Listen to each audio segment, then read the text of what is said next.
Assalamualaikum warahmatullahi wabarakatuh. Kepada yang terhormat Bapak Muhammad Syarif Khalili MPDI selaku dosen pengampu mata kuliah Filsafat Islam.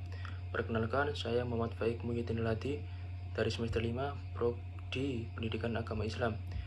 Di sini saya akan menjawab pertanyaan, Yunani bisa disebut sebagai akar dari pemikiran filsafat di dunia. Jelaskan pengaruh pemikiran Yunani terhadap pemikiran filsafat Islam. Pemikiran filsafat Yunani merupakan titik awal kemunculan filsafat, namun pemikiran ilmiah tidak muncul dan berkembang tanpa ada faktor-faktor yang mendahulunya. Sebelum lahirnya pemikiran ilmiah, manusia menggunakan mitos dalam menjawab segala pertanyaan tentang alam yang mengitarinya. Mitologi menjawab pertanyaan tentang alam semesta ini dengan jawaban dalam bentuk mite yang terlepas sama sekali dari kegiatan rasio. Namun lama-kelamaan manusia tidak lagi puas dengan jawaban mitologi tersebut dan mencoba mencari jawaban yang rasional dari pertanyaan tentang alam semesta. Dari usaha mencari jawaban rasional terhadap pertanyaan tentang alam semesta itulah munculnya filsafat. Menurut Aristoteles, filsafat dimulai dengan adanya rasa taumagin, yaitu ketika akal budi dicengangkan oleh apria atau problem.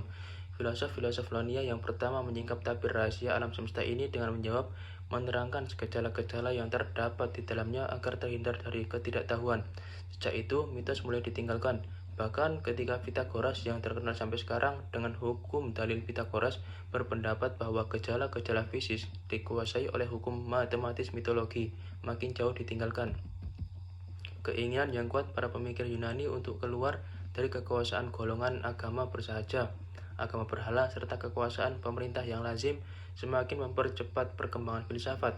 Para pemikir atau filosof waktu itu menguji ajaran agama, apa yang dapat dibenarkan oleh akal pikiran dinamakan filsafat, dan yang tidak masuk ke dalam cerita-cerita agama. Penerjemah sebagai jembatan utama transformasi filsafat Yunani ke dunia Islam patut diutarakan secara khusus dalam tulisan ini mengenai kegiatan penerjemahan buku-buku ilmu pengetahuan dan filsafat Yunani ke dalam bahasa Arab. Mengingat besarnya peranan kegiatan penerjemahan tersebut dalam menumbuh kembangkan filsafat Islam, walaupun bukan satu-satunya jalur masuknya filsafat ke dunia Islam. Yang pertama, tokoh-tokoh penerjemah dan buku-buku yang diterjemahkan mengingat begitu kompleksnya data-data tentang tokoh penerjemahan serta buku-buku yang diterjemahkan. Menurut Harun Nasution, kegiatan penerjemahan buku filsafat dan ilmu pengetahuan Yunani berlangsung selama 150 tahun, yaitu dari tahun 750 Masehi sampai tahun 900 Masehi. Pengaruh kegiatan penerjemahan terhadap aktivitas ilmiah dan filsafat dunia Islam, hadirnya buku-buku penerjemahan filsafat Yunani betul-betul menjadi stimulus yang sangat kuat bagi para pemikir muslim, baik yang pro maupun yang kontra terhadap isi buku tersebut, untuk melakukan aktivitas keilmuan berupa kegiatan tulis-menulis.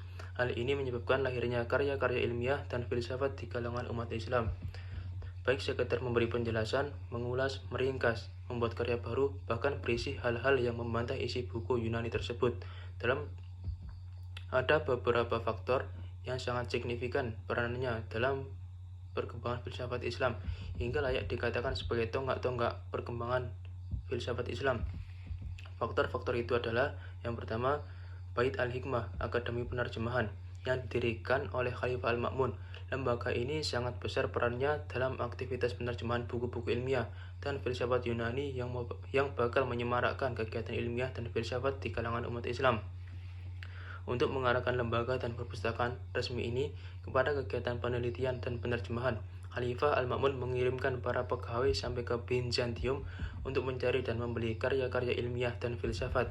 Yang kedua, berdirinya perkumpulan cendekiawan di Baghdad pada tahun 970 Masehi.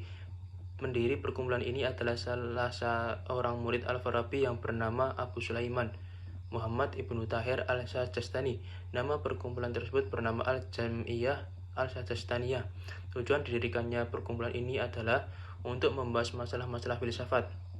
Anggota perkumpulan ini tidak dibatasi daerah asal, bahkan agama. Yang ketiga, berdirinya perkumpulan rahasia yang terdiri dari para ulama dan filosof.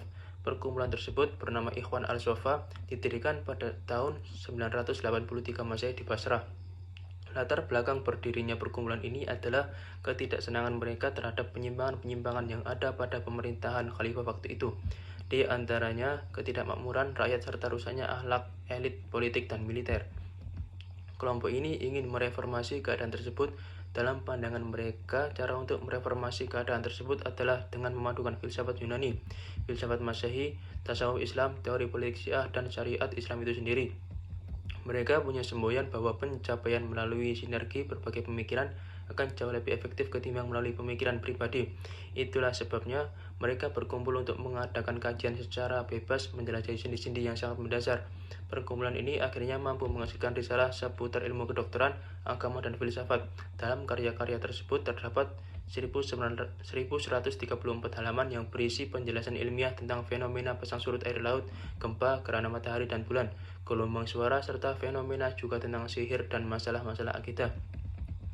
Transformasi filsafat Yunani ke dalam dunia Islam yang jalur utamanya adalah penerjemahan buku-buku Turat Yunani ke bahasa umat Islam atau yang biasa disebut bahasa Arab, menyebabkan munculnya dan berkembangnya filsafat Islam yang telah mengantarkan umat Islam ke pintu gerbang peradabannya, gemilang yang pernah menjadi kiblat dan mercusuar peradaban dunia. Mengetahui proses transformasi filsafat Yunani ke dalam dunia Islam serta kemunculan dan perkembangan filsafat Islam sangatlah diperlukan agar iktibar historis tersebut bisa diambil untuk meretas kembali peradaban Islam yang saat ini termarginalkan. Sekian penjelasan dari saya.